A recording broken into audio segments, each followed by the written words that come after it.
네, 안녕하십니까. 박 대표입니다. 네, 이번 방송 셀리버리에 대해서 이야기해 보도록 하겠습니다.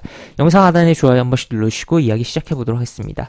네, 셀리버리 하면 코로나 면역 치료제에 대한 임상 일상을 뭐 진행하는 뭐 그런 기업이다라고도 볼 수 있겠고, 그런 차원에서 본다면 치료제 쪽으로 지금 뭐 새롭게 다시 뭐 코로나에 대한 확산의 우려가 있기도 하고, 또 추가로 새로운 종류의 백신 주사에 대해서도 뭐 권고하는 뭐 그런 이야기도 나오고 있는데, 한번 그런 차원에서 볼 수 있지 않을까 싶긴 합니다만 현재 뭐 주시장의 관점에서 봤을 때는 코로나라는 게 재료적 가치가 굉장히 떨어진 훼손된 뭐 그러한 상황이다라는 것도 우리가 인지를 할 필요성은 있습니다.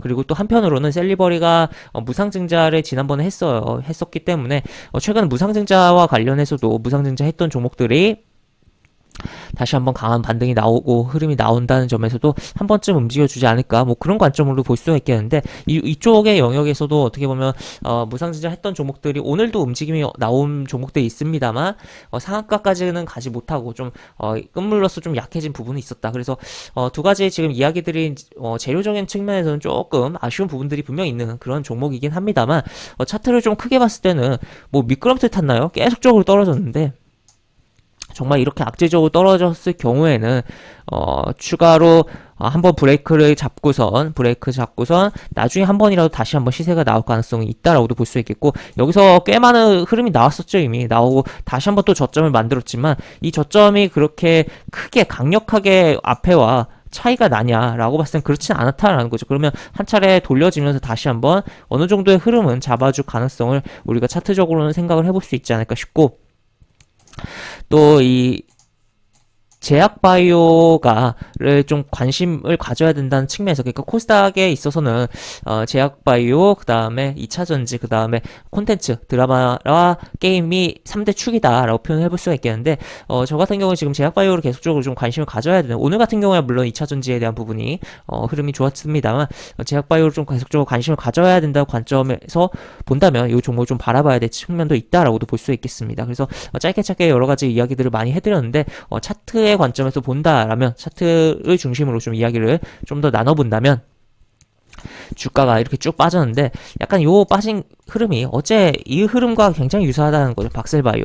박셀바이오가 이렇게 빠졌죠. 빠지고 이렇게 움직임이 나왔었는데, 이 박셀바이오의 지금 요 구간에 대한 부분이 현재 셀리버리의 구간과 유사한 거 아닌가. 물론 박셀바이오처럼 저렇게 강하게 가기에는 강력한 재료가 붙어야겠습니다만, 유사한 거 아닌가 싶은, 앞에 한 차례 강하게 움직였던 구간이 있었고, 그 다음에 그러니까 하락을 멈추는 강한 구간이 있었고, 이런 식의 흐름이 나오고 있다는 점이, 보시면 셀리버리도 한 차례 여기, 그 다음에 여기 지금 22 이동평에서 확보하면서 올라와 있는 요 유사하다는 점에서 한번 좀 살펴볼 필요성이 있지 않을까 싶습니다. 그래서 지금의 현재 가격적인 측면에서 봤을 때는 11,000원에 대한 부분을 뭐 지켜주면서 움직이는 게 가장 베스트겠고, 추가로 더 밀린다고 해도 1,500원 내지 뭐 최대는 10,000원을 이탈하지 않고 계속적으로 움직임이 나온다면, 우리가 꾸준히 관심을 갖고 한 차례 이 빵 치면서 올라가는 흐름 내지는 빵 치면서 올라가고 또 추가적인 흐름이 나오는지 여부를 지속적으로 바라봐야 되지 않을까 싶은 상황입니다. 특히 이 종목 같은 경우 시가총액이 작은 종목이 아니에요. 시가총액이 4천억이 넘는 종목이고, 오늘 같은 경우 애초에 뭐 외국인 기관이 수급이 전반적으로 좋았던 측면에 오늘 증시이긴 합니다만, 외국인과 기관이 좀 들어오면서 오늘 거래량 20만 주가 채 안 터졌는데 거의 4만 주 정도의 외국인 기관의 물량이 들어왔다는 점도 우리가 생각을 해볼 수가 있겠는 그런 상황이다라고 볼 수 있겠죠. 그래서 항상 이 수급 같은 경우는 거래량 대비해서 얼마나 들어왔나를 순 매수를 좀 봐야 되는데, 이렇게 들어왔다면 좀 의미를 부여할 수 있는 부분이다라는 것도 체크를 해볼 수가 있겠습니다. 그래서 차트적인 기준으로만 계속적으로 중심으로 좀 이야기를 하려고 했는데, 뭐 여러 가지 기타 이야기도 많이 해드렸습니다. 그런 가운데서 결국에 차트적인 관점에서 다시 넘어가 보면 정말 크게 하락을 했었고, 지금 어느 정도 뭔가 흐름들이 잡혀가고 있는 뭐 그런 구간이다. 그리고 월봉 차트에서 보면은 쭉 빠졌는데 하방 경직 어느 정도 나오고, 지금 여기서 양봉 한번 나왔죠. 음봉 나오고 양봉으로 이번 달이 마무리가 되려고 하는 부분이고, 단봉이잖아요. 월봉상 단봉이면 또 신뢰도를 좀 더 일봉보다 부여를 할 수 있기 때문에 한 차례 이렇게 움직이는 게 11월 캔들에서 좀 나와주지 않을까라는 관점으로도 볼 수 있지 않을까 싶습니다.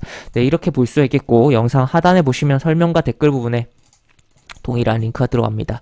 이 링크 타고 들어오시면 제가 운영하는 무료 카톡방으로 입장하실 수 있고, 입장하시면 여러가지 장주 시황 관련 코멘트, 속보 관련된 부분, 여러가지 부분도 올려드린 부분 있으니까 이 부분 참고해보시면 주식하시는데 많은 도움이 되지 않을까 싶습니다. 또 무료 공개 추천주도 진행한 부분 있으니까 많이들 오셔서 무료 공개 추천주로 수익 많이 내보시기 바랍니다.